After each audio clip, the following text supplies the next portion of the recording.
Tales from the streets. Welcome back to another episode of Street Tales.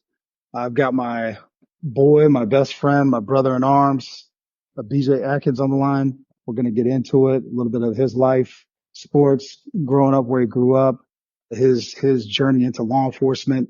But BJ and I started our law enforcement careers together, and that's actually how we ended up meeting. And I'm been excited about getting him on the line on the episode. Him and I have been talking about doing this for a few years, so we're just going to get into it. And BJ, welcome, brother. Kicking it to you, baby. Appreciate it, man. I'm glad to actually finally be joining, man. Some of the weather here has not been cooperating as of our original start time. So glad to finally get in here and get on this thing, and I'm excited about it. Yeah, man. So, I mean, you brought it up, and I apologize for not bringing it up earlier, but BJ is still actively involved in law enforcement down in Florida. We're going to leave names out of it for now, but he had to deal with Hurricane Milton and Hurricane Helene, and was basically grinding out 12-hour shifts for, I mean, sometimes over a week, 10 days, 12 days. Can you talk a little bit about that? Sorry, before we even get going, man. Yeah, no, man. So we had to deal with some hurricane stuff out here, and obviously being down here in Florida, that is par for the course. It's a part of it. So that's something that's always kind of like an understood between friends, family, that kind of thing. Is like, hey, not going to be able to like evacuate, not going to be able to be at the house or do whatever, because you're going to have to be responding. That's what the nature of the business is. So when these things happen, you kind of just prepare. You kind of know what's coming. Obviously always hope for the best, but you prepare for the worst, and sometimes that's what it is, and that's kind of the job. So it is what it is. Yeah, I don't think it's talked about enough, and it's not necessarily a complaint, but I don't think people actually think about that stuff when you've got first responders that are helping with recovery efforts, rebuilding efforts, cutting down branches, trees, getting people out of their houses, helping people move out. Because you're doing all of that, you can't, one, take care of your own house, your own property, but you also have your family, your friends, your significant others, and you're trying to make sure that they're good while also doing your job, and helping the citizens where you're at. I mean, I don't think people typically think about that. They're just like, where are they at? Why aren't they here? It's like, yo, man, I'm trying to deal with all this and make sure my people are good too. It's one of the things, man. I don't, not like a super crazy doomsday prepper, but I am a prepper, somebody who takes preparedness very much seriously. I'm the kind of guy who always has like two of everything just in case this happens. And I obviously we live outside of the scope of the normal everyday citizen, in the sense of like we see a lot more of what happens in society from the top to the bottom. Mm-hmm. Outside the normal top to bottom of the social economics, we see all of it, just because, we are responding to everywhere, all the time. And, excuse me, I think I was watching an interview somewhere, and they were talking about Hurricane Katrina, and in the event, because it ended up getting so bad that you actually had, first responders and kind of like abandoning their duties because, like you alluded to, they have to take care of their own family, so I try to make sure that I am in a position to be able to do my duties for as long as possible. I mean, I can't, hopefully knock on wood, that situation will never happen where I'm at, but, it is a possibility. And that's kind of the reason why I kind of look at taking those precautions. So that way, that doesn't have to be me in the event that something like that does happen. Yeah, no, absolutely, man. We would have been remiss if we didn't at least address that a little bit, but try not to go too much back and forth. But just because it's the first time we're doing this together, trying to just do a little bit of background. And so in future episodes, people can refer back. But can you tell me a little bit about your life growing up and what that looked like? Yeah, man. So I would say, I mean, looking at it now, I would say, regular, middle class-ish type of upbringing. I'm born and raised in Tampa, down here in Florida. So a lot of my experience has been here with the way the socioeconomics work down here. It's a lot more cultured, a lot more diverse. Mm-hmm. I went to. It's funny. We can dive deep into this at some point. Not to date myself, but I just had my 20-year reunion not too long ago. Mm-hmm. Thinking back on it, like I went to, I mean, it was different back then. So you went to neighborhood schools, all that kind of stuff. So you know, elementary school. I mean, all these kids that people say that a lot of people move to Florida, but I'm like, I didn't see any of that. Obviously, all through my time growing up here, always the same kids. You all went to neighborhood school, but it was funny because I was in, I guess they call it, I don't know what they call it now, but it was the gifted program back in the day. Mm-hmm. And even though it was a very, very diverse area, I never actually had another black kid in my class until I got to high school. Mm-hmm. Just based off of, whatever, not to say that, other kids weren't as smart or whatever, but just the way it worked out for me. So that was a little bit of a strange thing, thinking back on it now. But the grades growing up, I actually went from played sports in high school, baseball, football, basketball, all things sports. I've been playing sports since I was 5, so Mm-hmm. I like to consider myself still to be an athlete to this day. No one can tell me otherwise. No one can tell me otherwise. Damn right. And I actually ended up going to USF my first year, and then transferred to Gannett State in Louisiana. I spent the year out there, and then ended up transferring to Bethune-Cookman, another HBCU, Mm-hmm. in Daytona Beach. And I finished out my time there playing football. And I feel like as all of us do, once college is over, we're all just trying to figure it out. And then moving back home, kind of I got my first full, big boy job working for Foot Locker Inc. One of my very, very good friends, her fiance at the time was like a manager at, I think it was at a camp. And, gave me my first full-time big boy job in the stock room.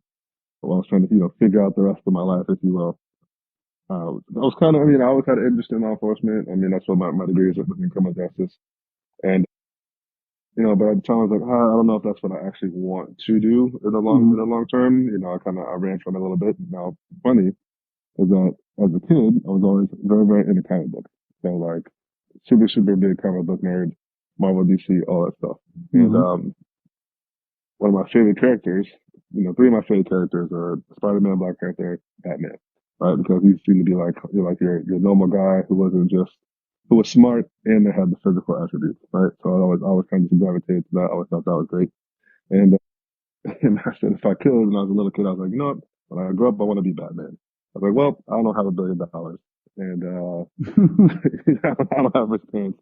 So the law enforcement thing is the closest I could come to that, you know, world's greatest detective kind of vibes. You got the utility belt, you got that belt, So let's give that kind of a vibe to it.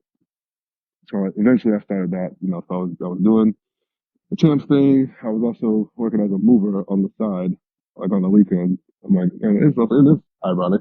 I have a college degree and I'm working in a stock room, and I'm a mover on the weekend. Like moving people's furniture. So I'm like, this is not the way I actually kind of foresaw this thing going. After following the quote unquote path of to success, like, hey, go to school, get good grades, you know, graduate, get a good job. I'm like, I don't really know if that's And then, so I kind of started, I guess, wake up, if you will, to see that maybe this isn't the only way to be successful. But we started the data kind of venture into the law enforcement thing, and obviously, as you said before, that's how we met Mm-hmm. within the academy, and things have kind of been off to the races since then. And I'm glad I actually stopped fighting it and kind of got into that because it has been. I've enjoyed my time in law enforcement, and it has been very fulfilling. I think all in all, looking at my entire time, obviously there'll be ups and downs in anything that you do in life, in any organization, in any job. So, putting that part to the side, it has been a very, very full and fulfilling career, to this point. Absolutely. And I want to get into that. But so just growing up, did you ever have any interactions with law enforcement, just middle school, high school age? And what were those interactions that Yeah, you can man. remember? So I did have interactions with law enforcement growing up, and it was never. So for mine, it was never. I've never had a negative experience to my recollection, to the point where it would it would skew my view of law enforcement as a whole and kind of change my outlook on the profession as a whole, right? Hmm. Um, been pulled over a couple of times, got tickets through college, and it was never, I never, like I said, I never had an experience where I felt like, oh, this is will change my view of the profession. I've never had a negative. I mean, obviously, people can, and I say this all the time.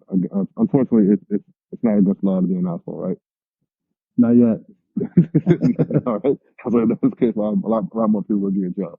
But I mean, so you have your, and I like to call them not necessarily isolated, but your personal experiences with people in law enforcement. Not necessarily, it's not, to me, it was never an indictment on the whole profession, right? Hmm. Um, just because, I've had people, gotten tickets where the officer wasn't, wasn't the most polite, but I never felt like it was because of anything derogatory. Maybe that guy was just having a bad day. Yeah.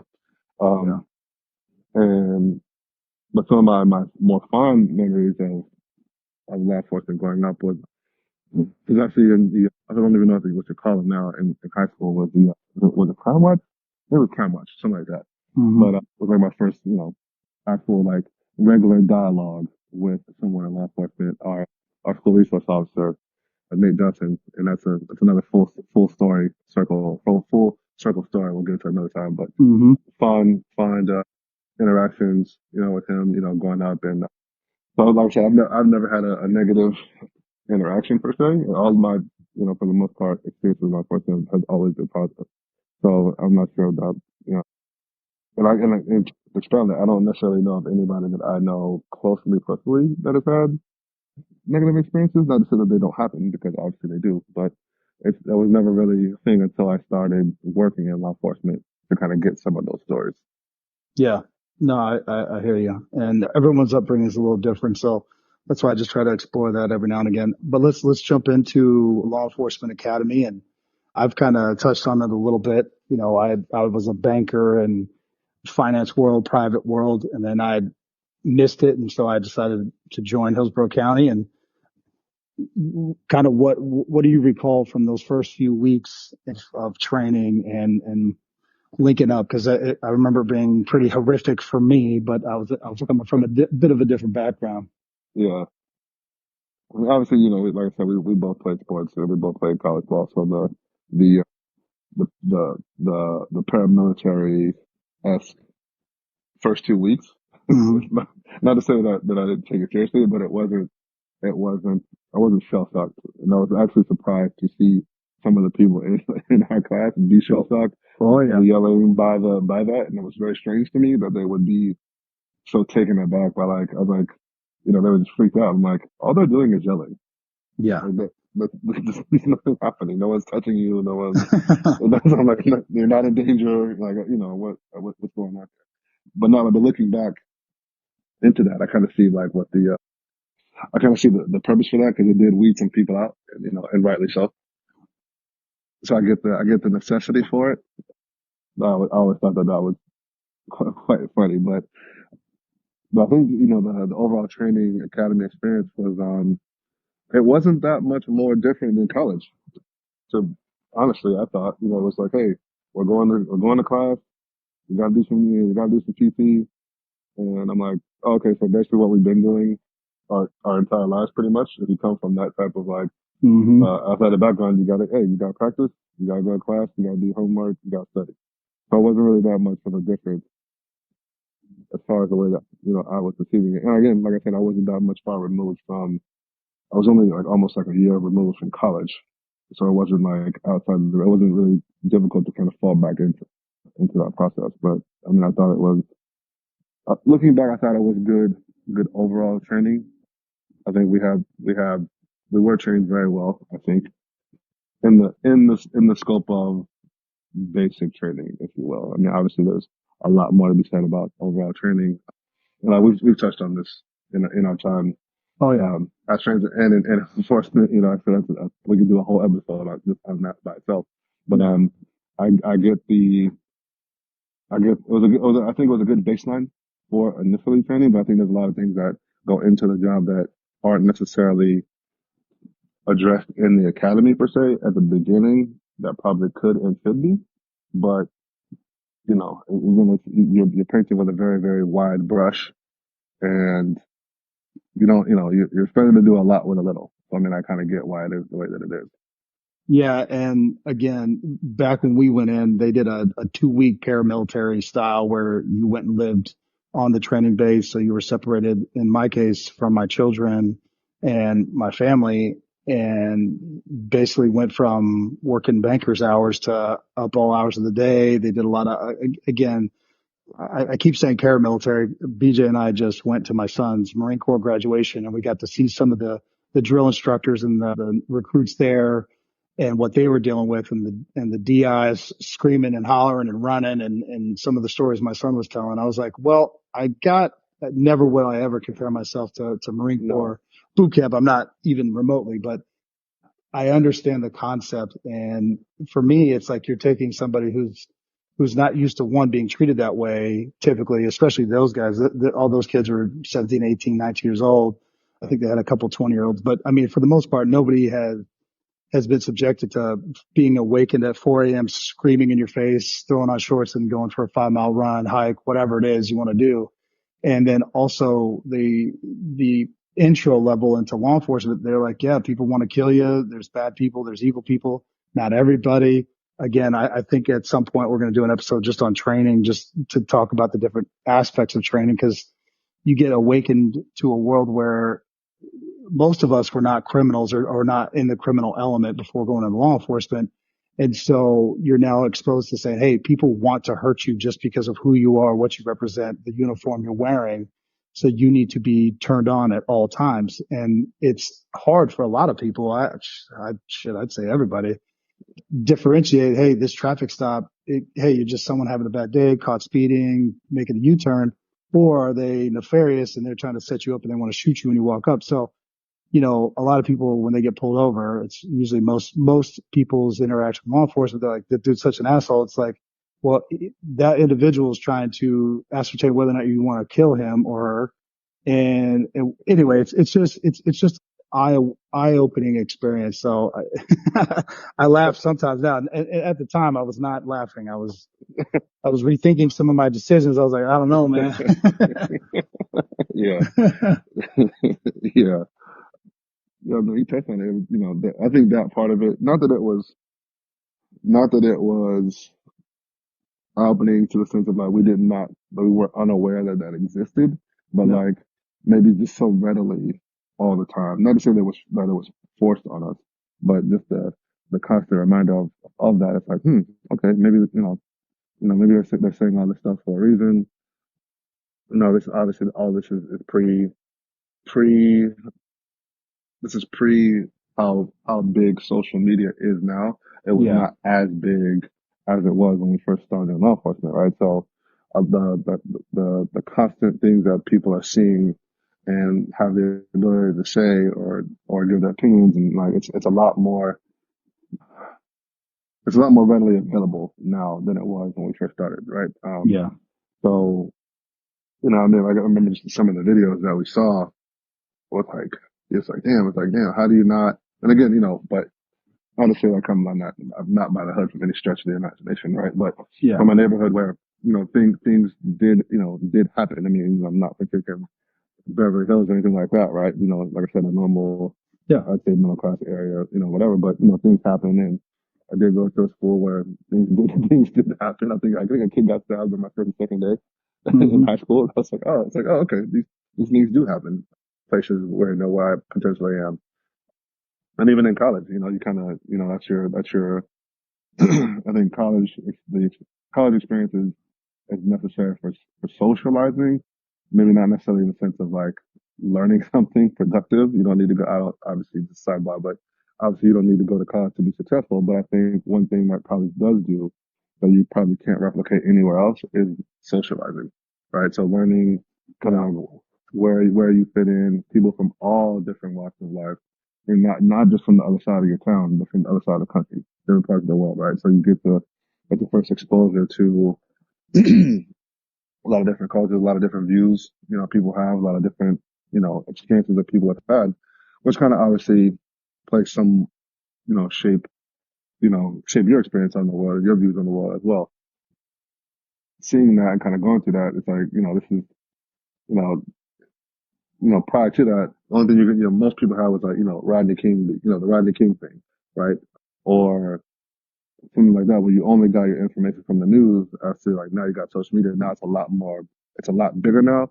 And it seems to be, oh man, this has been happening the whole time. So you kind of get that kind of stuff. You get the officer down page and you kind of see how often like law enforcement, people, die in the line of duty. Like it's like one at a minimum, I'd say on the minimum, what, 1.5, 1.25 a day on average, right? So I'm like, okay, you're like, oh, okay, this is a real thing. This is actually dangerous. What I'm doing, it's not just.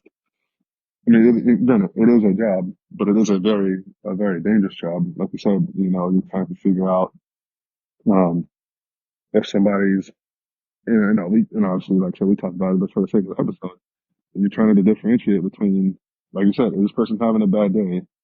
If we're fighting, is this person trying to hurt me, or are they trying to get away? All right, because I say this to even when young people come into the profession now, I say, hey, you're going to get into fights because people are, one, scared or frustrated. They're not in their most rational state of mind. They're not, they're in some sort of crisis. They're at a, maybe, I would say for 90% of our interactions, they're probably at a low point. You know what I mean? They're not necessarily wanting this to be taking place, and nobody wants to go to jail. Right. So, right. So some of these things are just your natural reaction to what's taking place. Is not necessarily always personally you per se. Like you said, sometimes it is. So sometimes it is just uniform. Right? I've never felt like somebody wanted to kill me or fought me because they dislike me personally. You know what I mean? I've never experienced that or seen that or felt that way, but obviously we've been in our own shit. You know what I mean? But usually, if I'm rationalizing it, it's like, okay, yeah, this guy's fighting us because he don't want to go to jail. But at the same, on that same token, hey, this guy might be trying to hurt you, or might be trying to kill you because he doesn't want to go to jail. And I tell people, oh, I didn't even speak on this, but I know there's the things, obviously I'm on the bump squad. I've been a bump tech for the last 6 years.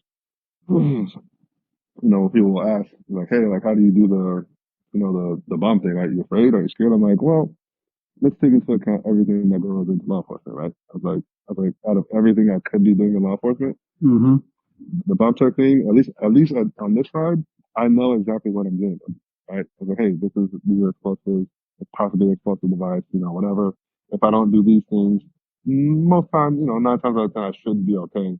Or we have other ways to do it. Like, no, it's not an arrest. It's not a very dynamic situation most of the time, right? Is it dangerous? Yes, of course, but it's not, not split-second decisions where I was like, hey, the most nerve-wracking thing I could ever do in law enforcement is with the traffic stuff. Walk up to a window because, and again, this doesn't matter the area, this doesn't matter where I'm at, this doesn't matter, the situation. This is the most nerve-wracking thing because, yes, this person knows that they're getting pulled over. I was like, but I don't know who's in the car. I don't know what I understand that what their motives are because I don't, but I'm like, you have a couple, this is why you have to be cognizant, right? Is one, this could just be a grandma. This could be a regular routine traffic stop, which most of the time it is. I was like, but there is the off chance that like, hey, maybe this guy's got 3 strikes. Maybe this guy, or 2 strikes. He's scared to get a third one. Maybe this guy's got, a trunk full of dope in the car and doesn't want to go, he's got a life sentence amount of drugs in here. And, or, he's, he just committed a murder or he just robbed the bank or whatever. You have no idea, right? I'm like I said, biology wise, people are going to do what they can do to not go to jail or to not be held captive or whatever. It's like, so you have to take that into account. So, I mean, that, not to ramble, but, that kind of speaks into the rest of it. No, and you touched on videos that they showed us in training, and just to kind of elaborate on that. So what they try to do in training, and again, we can only speak for a couple agencies, but they try to show you, hey, these are what can go wrong when things go really wrong. And so they show videos. They have videos that are sometimes open to the public, but of law enforcement getting shot, run over, all these different horrific things that can happen. And I think that they did a pretty good job trying to walk that line of not just saying, hey, you're basically guaranteed to die, but I don't think that that was the intent. They just wanted you to be cognizant. It's like, hey, you guys all came from pretty, whatever backgrounds, and most people aren't trying to hurt you. Now that you're in law enforcement, people are going to try to hurt you. Again, not the majority. I think 99% of the time is routine, but you need to be thinking about and, and so BJ, you there? Sorry about that. Yeah, yeah, yeah. Okay. Sorry, technical issues. So anyway, but trying to also just make sure that you're following, there's procedures in place and that you need to be thinking about your defense at all times.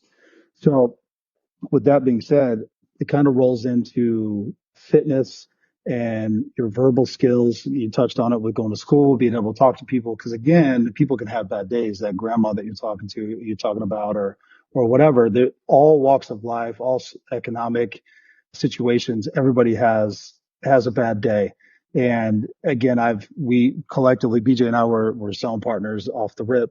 We got out of training, so we dealt with people from, actual criminals, gangbangers, dope boys, prostitutes, users, dealers, all of that, actual evil people, murderers, pedophiles, things of that nature. But you also need to be able to talk to people who are just like, hey man, I'm just having a bad day. I just got no fight with my significant other or my job, whatever.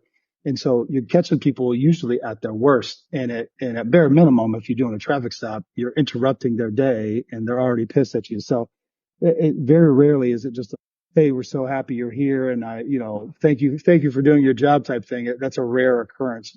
It happens. But again, you need to be prepared to talk to those people, but not to boost you up too much. But BJ is a large man. We are both large men, and he is probably still one of the strongest men I've ever known. But could you, I know there's a whole thing about fitness, but can you talk a little bit about fitness and what that looks like and how you think it helps you in law enforcement? Yeah, man. I think you're ignorant, by the way. I probably am. I like to think I still got it, right?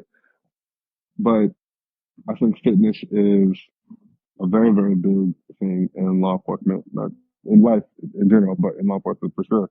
Because obviously your physical fitness level is going to boost your confidence in the sense of like, hey, I can handle myself, right? And that will prevent you from doing things out of fear, right? And I've always said there's nothing more dangerous than a scared person with a gun, Ooh, yeah. right? There's nothing more dangerous than that because they're unpredictable and they're going to do things based out of fear, not off a reason, right? And they're going to panic and they're going to do things that they probably wouldn't do if they had the ability to think through it at some point or at a minimum.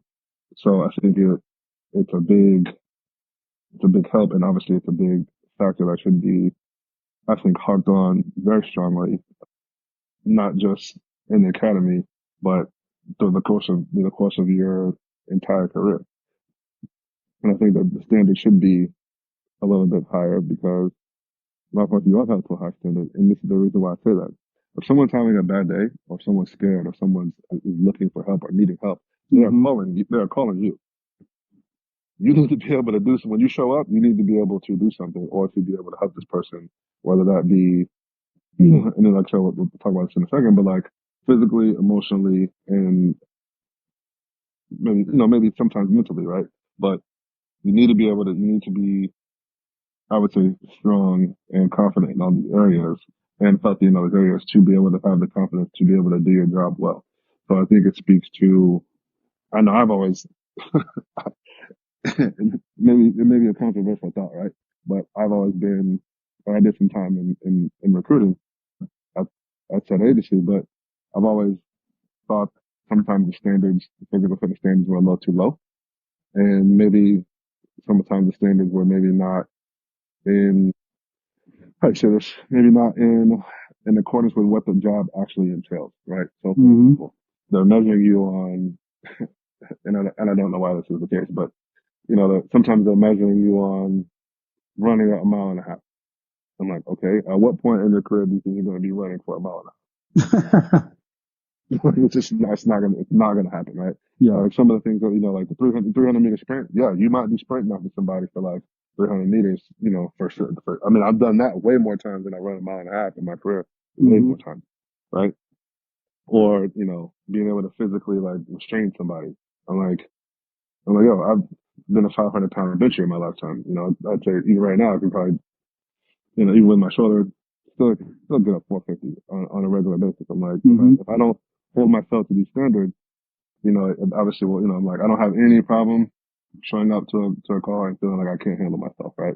And that's Oh, yeah. just something like your wrestling, your grappling, and that kind of stuff. Yeah, you need to be able to be maybe not necessarily black belt level proficient. I mean, it would help, but you need to be able to kind of like know your way around it. We've joked about this too.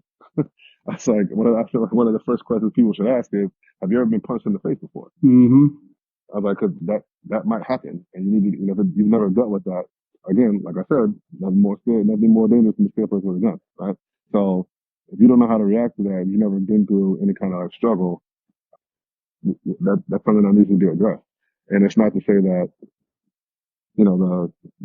trust me, I think the women's standards in law enforcement are maybe sometimes too low, but I also think the same thing for male standards as well, right? And Oh, yeah. we've seen it. I mean, we've seen it. We talked about this is where it's like, hey, you can't work out on duty in some places, other places that I've seen, or whatever. Like they'll harp on you for working out, like, oh, you can't do it on company time because what if you get hurt? I get it from that point of view, right? But at the same time, if I decide to go take my lunch break and sit at Dunkin' Donuts or Krispy Kreme for an hour and stuff my face with donuts, no one's gonna say anything. Very So true. like, I'm like, I feel like that's I don't know if that's the right approach, right? Yeah. And then, like I said, I think and again, this is definitely up to my own personal view, but I'm like, if people are calling for help, you need to be in a position where you can help them. And that's where some of my views and background come from. That is because I do take it seriously when that happens. No, absolutely. And again, just to reiterate, I've said this before in a couple other episodes, but there are women in law enforcement that I would go to war with Oh yeah. that far exceed, well, most men that I encounter on a daily basis. And they have the mindset, they have the physical fitness abilities. But Yep. again, I know it's something you and I have talked about many times, but sometimes if you get an officer or a deputy or somebody in law enforcement that is not necessarily physically fit or have some sort of physical limitation, and they are aggressed and verbally or physically, a lot of times it causes them to go to their gun or something like that, and it creates more lethal situations than maybe it's called for. And again, it's hard to just kind of generalize that because sometimes there's nothing you can do about it. But physical fitness is got to be a standard that is maintained throughout your career. And you touched on the mental and emotional. I think that's another thing that's extremely difficult. I think law enforcement has 75, 80, 90% divorce rate just because you're trying to separate. Our supervisors used to always tell us, hey, when you put that uniform on, you come to work, you got to leave the family stuff at home. Well, that's easier said than done. You're fighting with your Yeah. spouse, your whatever, your kids are going through some stuff or whatever it is. A family member just died, whatever it is. It's very difficult. It's very easy to say, hey, just put that aside and not bring it into the calls or into work with you. But again, it's something that you have to learn to do because it will distract you. And again, as you and I have seen and in some cases dealt with, shit can turn bad in an instant, real quick. And if you're not locked in, it can go real bad for you. And then that's a whole nother topic. But I think we're good on touching on those things. I want to kind of refocus and talk about a couple of different. BJ and I have dealt with thousands of calls. Again, not that I want to completely diminish the good stuff. BJ and we went on a run, I think, for like 2 months straight where we were catching armed robbers. We were chasing people through the neighborhoods and we were racking them up. We had a couple of vehicle pursuits that ended successfully. We had some that did not end successfully. But Yeah. one of the things that BJ and I would always do is we would sit and we would talk about life, but we would talk about law enforcement. And I'm going to bring up one specific because it stuck with me all these years later. But BJ and I were not arguing, debating. I was saying that laws are not in and of themselves racist or targeted towards low economic individuals. And we started talking about pulling people over on bicycles and not having IDs, not having lights on their bikes, stuff like that, which was very popular. It's a very popular and common tactic used, especially in certain high drug neighborhoods, things like that, where people will run dope on bikes, things like that, because they don't have vehicles. And it was such a common thing that we were very used to it. We knew the statutes off the top of our head, and that's just kind of how you would get into stuff. And BJ, and I'll talk for you for just a second, but I'll let you elaborate. BJ was like, yeah, try to go do that in a better part of the neighborhood. What he meant by that is go talk to one of these dudes that are all in their bike outfits on their $2,000 race bikes. They're in their Trek outfit or whatever bike outfits. And he goes, do you think those people that are doing these 15, 20-mile rides have their IDs on them? Do you think they're not rolling through stop signs and they're adhering to all the rules of the road? I was like, well, they should be. He's like, go ahead and try that out. So I did. And I think I got through 2 stops. And again, I'm not naming names or where we were, but I got through 2 stops and the sergeant called me and said, what are you doing? Why are you doing it up there? And I was like, what are you talking about? I'm just the same shit I do down in the other part of the neighborhood. He goes, stop doing that. Get back to your zone. We'll talk about it later. But for me, I called BJ me. I was like, dude, you were right. I just got reprimanded because I was enforcing the same laws that we were enforcing in our zone in a more affluent zone. And again, it didn't have anything to do with race. For me, it was more socioeconomic, but that kind of opened my eyes to that type of a policy. Do you want to elaborate on that? Yeah, and I do remember this. I think at the time we were both getting reprimanded. So what? I think that's what were pulling us off a little bit at the time, if I remember correctly. Mm-hmm. But I remember we were sitting there talking about it. I said, and you were like, it's not in and of itself racist. I was like, brother, you're right. I said, laws and statutes in and of themselves are not worded in a racist way or in a way to attack certain social economic demographics, right? So, but the reason why I have that thought process is, so like a lot of the Jim Crow stuff, right? Mm-hmm. And for example, like some of these laws are different than like the Jim Crow era laws, where it's like, hey, no interracial marriages, right? You can say that in and of itself is racist, right? Or it's targeted to certain demographics of people, which obviously it goes against our Civil Rights Act, right? Can't do that. But in the sense of like the bike light, we were talking about it, and what I meant was like, hey man, yeah, it's not. I was like, but look at a law in and of itself is not racist. I was like, but the way you use it can be, and that's where like the human element comes in, right? Yeah. And it's always open to interpretation and who wants to interpret it, right? So for like it's like when people are talking about sometimes the Constitution, like, oh well, you know, black people were 3/5 of a human being, right? It's like, yeah, that in and of itself is racist, right? But when they're talking about a very broad topic painted with a very broad brush, like, yeah, like you said, and this is why I said that was, yeah, the black light thing is very, very broad, very cut and dry to the point. I think, but depending on who's using it and who's enforcing it and where they choose to enforce it is what makes it seem that way. Mm-hmm. And what can get you in trouble. Like I said, we've seen agencies kind of get hemmed up on that, where they're only doing that in certain demographics and areas, right? And then they try to say, oh, well, it's because of the area, it's because of wherever. And I'm like, I know you're trying to, I get it, bro. Words are important, semantics. We see what's happening, but we can also see the undertones of what's going on here. And that's why I said, bro, if you try to go up there and that same part trying to do the same thing, it's not going to fly. And you're like, shit, you're right. I was like, yeah, because it's not going to fly. Like, if you're just doing a double blind test, apples to apples, you would say, hey, both of these things should end up going the same way. And we saw that, it's not always like that. And, so we've debated on that premise on different issues as they come up, just in society plenty of times. And it's like, yeah, man, it's usually it's the undertones of things where you can't really. We've all had this experience, right? It, in a sense of like, hey, we can feel the undertones of something. It's like, I can't, I know what's happening, but I can't quite prove it. I can't quite put my finger on it, but I know that there's something extra here as opposed to just the generality of what you're saying it is. And that's obviously that's the difficult part of, it's like, like if somebody, like I said, we were talking about if that particular law was racist or not, right? Mm-hmm. I'm like, yeah, I'm like, bro, it's like, you're right. It's not racist.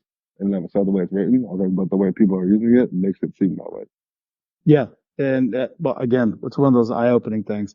And I'm going to switch gears a little bit because one story is going to kind of tie into the next. But again, you grew up in Tampa and you were in the neighborhood, so to speak, and you became law enforcement. And another story that we were working on a robbery. I think it was a carjack. I can't remember exactly, but it was an armed robbery. A gun was involved, vehicles, and we were in proximity to where I think you went to school. I can't remember. We were working a robbery and we're trying to do interviews. And, as a black man in law enforcement, you get kind of treated a little differently by some people from the neighborhood, especially if they know you. And I remember we're doing these witness statements and we're with our training officers at the time. And while we're doing that, people are driving by going, BJ, and you're like, yo, man, chill out, bro. Do you want to elaborate on that? I remember that we were laughing about it after the time. You're like, yo, dude, chill out, shut Yeah. up.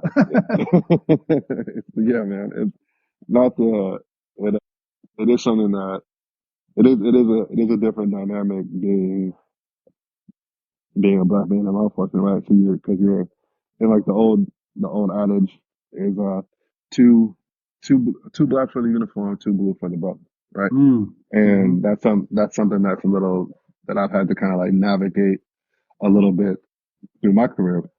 But that was like kind of like my first, and like I said, we were still in, we were still in field training, right? So that was the first time that it kind of kind of came up. And I was Mm-hmm. like, yeah, as a matter of fact, we're probably like maybe like a mile away from the high school that I went to. So this is like I said, this is like the neighborhood of familiarity. So I'm like gonna run into people who I've been to school with, who I know just from neighborhood or just from the area. And, and it was kind of like not shell shocking, but like I was very surprised. I was like, oh wait, that's right. I'm not just in uniform. I just still like it's still me. I'm just in uniform, right?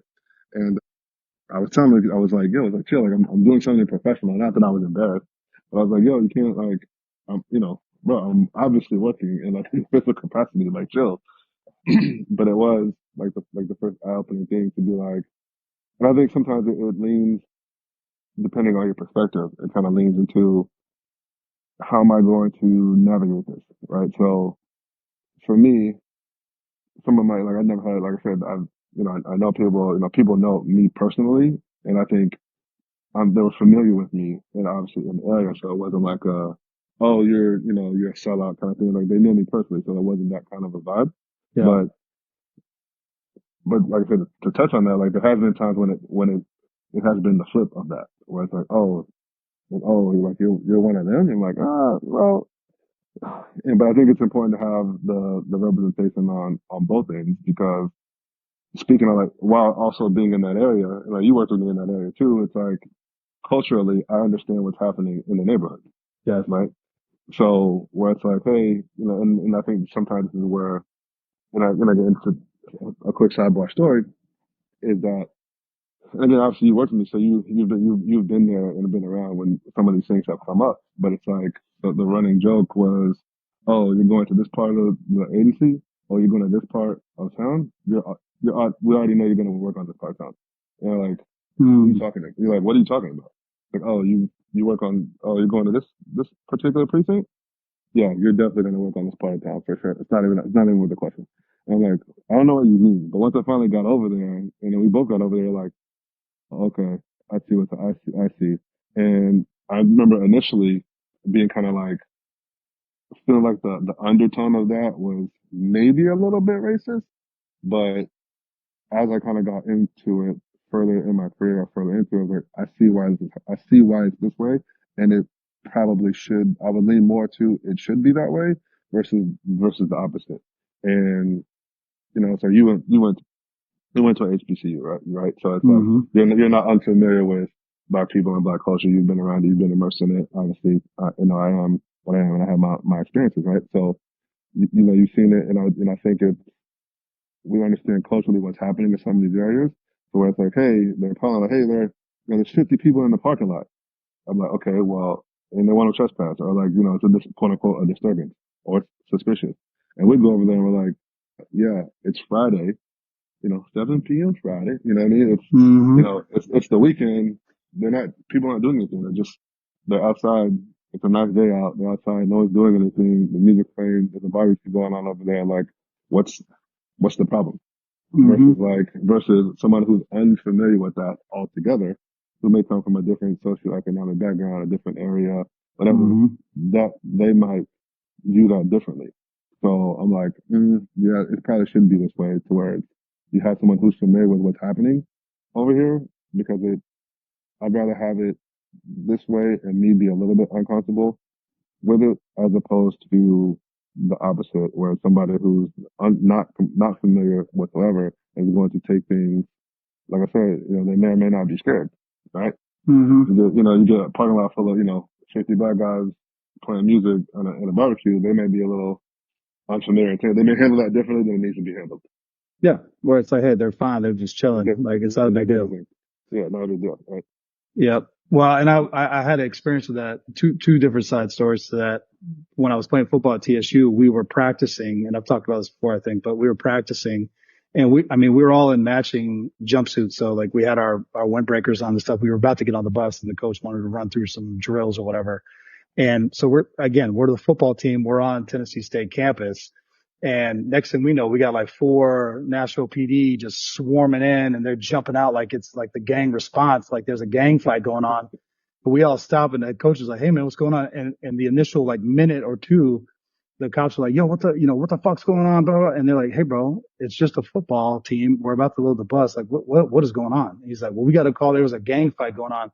And they turned around, they look at us, they're like, I don't know what movies you watch, but gangs usually don't wear all matching blue and white windbreakers and do synchronized, synchronized, yeah, like what is going on? But, and then also when I transitioned from Hillsborough County to Maine State Police, one of my first calls, and I wasn't from Maine. I didn't speak the dialect of Maine, let's say. So not to just make it a Florida or urban thing, but went to a domestic and the lady the witness was trying to explain to me what happened. And it was a domestic. And what they had done is there had been a fight in the middle of the yard and then the male half had left. Well, the witness goes, yeah, he got all stoved up in the dooryard and ended up in the pucker brush and then drove away. And I'm like looking around like, what in the, what? I have no idea what you just said. And she's like, you're not from around here, are you, trooper? And I was like, nope, I have no idea what you just said. So, I mean, again, if I would have been from the area, the neighborhood, I would have known, like, we could have kept it moving. Like, he's harmless interaction, but that is very true. And again, you're getting people from all walks of life that now have to go enforce the law. So 100%.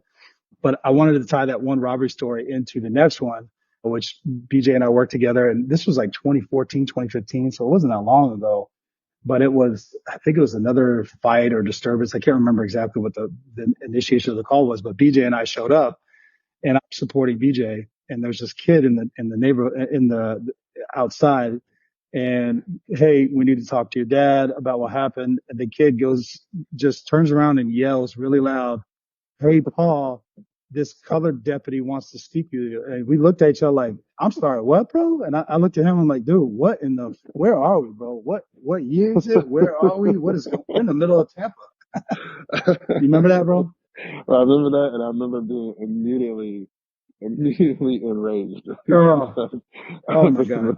For some reason, I don't know if I just got like outside my body for a second or what was happening with me that day, but Mm-hmm. I remember being like immediately offended. And Well, yeah. but I've obviously, but we've been called all kinds of things, and there was nothing like, of all the things that I've ever been called in my life and in my career, that wasn't even close to the Yeah. worst thing. But like, and I don't even, looking back on it, I don't even think he was trying to be No. disrespectful. Uh-uh. He actually probably thought he was being polite by Yeah. not saying color and not saying black or not saying like the N word Mm-hmm. or anything that he perceived to be derogatory. But Mm-hmm. I don't know why that shit made me so mad. And I remember looking at you like, bro, you gotta handle this because if I handle this, it's not gonna go well. Yeah. Just like, I'm being like, I'm gonna go sit on top of the car, bro, because I'm not gonna. it's not going to go well. I knew where I was at the moment, and I'm like, bro, this isn't gonna play out well. Yeah, I need you to handle this. Oh yeah. Well, you were there bunch of times when I got called the N word, or they would join the two, and I still the N word cracker, and I'm just like I don't even understand what's happening. But again, people just say they want to rile you up. I guess I don't know. Mm-hmm. So I've been called a fucker so many times. folks, sorry about that. I had to handle something real quick. But BJ, sorry to switch gears again, but when you talked about mental health and the threats to law enforcement, it's not always something that engages during the course of duty, but sometimes even in your personal life. And I wanted to bring up, just because I believe it's the anniversary, or I came across it. We were talking about it, the death of your zone partner. I think it was a year or two ago, and just kind of how that all went down and how it affected you. Yeah, man. So to read his digest right here, and this is I think this is after you had left the agency, and Yep. I was kind of going through some other stuff at the agency. You know, maybe not in the best place. Like I said there's obviously ups and downs in career wise that don't necessarily have to do with the day to day stuff of the job and things that can happen at any job, right? So you know, you have your ups and downs. You know, when it comes to other people and just the nature of anything professional. So kind of going through something initially. But you know, I didn't really have you to kind of lean on because you were decided to up and leave me there by myself, right? So so so kind of just in the space of where I'm not feeling. I don't necessarily like safe, but I'm not feeling secure in the face of like, hey, I have someone else to kind of lean on with this, you know, Hmm. per se. And then so I get through the course of things run into uh, Abigail Bieber, and was like the first person after you got left that I kind of had like a connection with, and was somebody that I was able to kind of just like talk to and kind of lean on, not just just about the law enforcement stuff, but just like just life in general. It was like, okay, it's probably enough to have somebody else to kind of just like talk about life, and we talk, we talk all the time about just like just life in general, and you know, someone like I consider a very, very, very, very good friend, very, very close friend, someone that's very close to me, and we would talk about actual real life shit, and you gotta keep it short. Like she ended up being murdered by her boyfriend at the time, and that was a big, big like blow, obviously to everyone, obviously to her family, to other people that knew her, but you know, and to myself, it was a very, very big blow because it's like, damn, like I just finally, on the surface side of me, I just finally feel like I had somebody else I can kind of just like lean on, talk to, and kind of help me through some other stuff, and so dealing with that was a huge, huge test on like the mental health side of it, to the point of like, no, bro, I was there for at least a good year of like, I don't want to go into the zone. I don't want to go into the district, because I got memorial stuff. I don't want to go into the district. I don't want to like, I mean, the same day it was like, I don't actually feel like being there, but it's a time, like I've been going to therapy for a very long time, before this, even before this took place. And this was, January of 2022. And it was a point in time where I kind of really, really had to like lean into like the therapy part, really kind of lean into the mental health part of it, and kind of, not that I never take it seriously, but to take it even more seriously. And how you touched on it before of like, you still have to fill out the work even when things are not always ideal in your personal life or in your professional life. You still got to fill out the work. You still have to kind of maintain the same bearing, the same level of professionalism, you can't let those things seep into how you're doing your job. Obviously that's a lot easier said than done. And I know that I'm not sure not sure that it's not affecting me. I think about it a lot. I think about her pretty much every day, if not every other day. And it's something that people kind of, I think law enforcement officers have to take that into account. And again, not just necessarily just that, but like anything that's going on, because there's still people too. You still have things going on. You need to I take my mental health very, very seriously. I go to therapy like once a week. So, and I talk about it on, some of my other platforms. The people who know me personally know that I'm like, hey, I can't come out, this afternoon. I got a therapy session, or hey, I need a day. Or I take this thing seriously because I think that not only the mental health part of it is key to just the overall quality of your life, but obviously the overall quality of how you're doing your job and the quality of the products that you're giving to people when you step out of your car. Hmm. No, I definitely hear you. And again, just I guess because I remember talking to you during that time frame and the story of how it all went down. Again, it's something if you're interested, you can look up. But the story itself was heartbreaking. And then Yeah. I know there's some internal stuff that we don't probably won't ever talk about on here. But what was that like for you going back to work, knowing that she was not going to be there again? Zone partner, confidant. I mean, that's one of the big things that you and I have always stayed in touch, even though I left Hillsborough. I left the sheriff's department 2015, but you and I have maintained because you need to be able to valve off things that are going on. You need to be able to talk through things in a safe place where someone's not going to judge you or hold it over your head. And then to have that removed so abruptly, like what was that like when I going back to work? I mean, I get, like you said, you're still thinking about it now, and it's been a few years ago, but just dealing with it years later is a little different than the next couple of weeks after. Yeah. And even, obviously time, I don't want to say necessarily time heals all wounds, but, time obviously makes it, for some of us makes it, we deal with it differently, right? In the course of time. But at the time and the thick of it, I mean, like I said, it's a very, very sad, heartbreaking story. So just that shock of it, and then not to say you quote unquote get over it or get past it, but like, okay, there's the phases of things as they happen and take place, and not having, I think, not having that person to talk to and having a confidant, like on a daily basis, is probably the bigger thing because it's like a hole that you can't fill, right? So you're like, not only am I, missing my friend, I miss my friend, I miss my zoney, some would say like, damn, I still have things, maybe going on. So, well, now I feel really alone because I'm like, the person that I would typically, lean on in college is obviously not here. And you're like, okay, this is, like I said, but I know, as much as I would like to admit, or as much as I probably didn't want to admit at the time, I know it was affecting me. I know it was. Mm-hmm. Not in the sense of like, hey, I'm gonna, run out and, beat somebody up for no reason, but like, it definitely, I know it affected me at the time and maybe like the quality of my work of like, I don't really want to be here. Yeah. Like, I don't want to be here. I don't want to be proactive. I don't want to write reports. I don't want to take calls. I'm just, I'm here not because I necessarily have to be, but it's like I'm here. Like, I know I have to be here, but it's not the same level of, it's like I'm here, but I'm not necessarily here all the way eventually, if that makes sense. Yeah. Yeah. It just takes time. It just takes time.